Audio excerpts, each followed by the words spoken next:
அவருக்கு தன்னை வெளிப்படுத்தினார். உன் வீட்டில் நான் தங்கணும், வா, சகைவேன்னு அழைச்சிட்டு போனார். இயேசு தன்னுடைய அன்பை வெளிப்படுத்தி அவருடைய வாழ்க்கையில பெரிய மாற்றத்தை உண்டு பண்ணினார். அவருக்குள்ளதான் அந்த ஆசை வந்தது, இயேசு எப்படிப்பட்டவரோ என்று பார்க்க.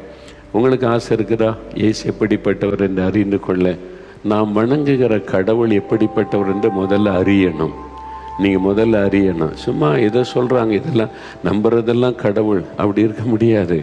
அது தவறான நம்பிக்கை உங்களை சாபத்தை கொண்டு வந்து விடும்.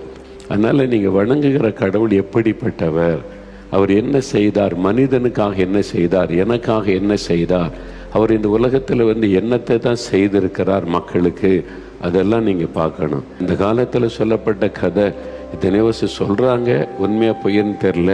வடப்பகுதியில் வேறு மாதிரி எழுதுகிறாங்க, தென்பகுதியில் வேறு மாதிரி எழுதுகிறாங்க. அதெல்லாம் நம்பும்படியான காரியம் அல்ல.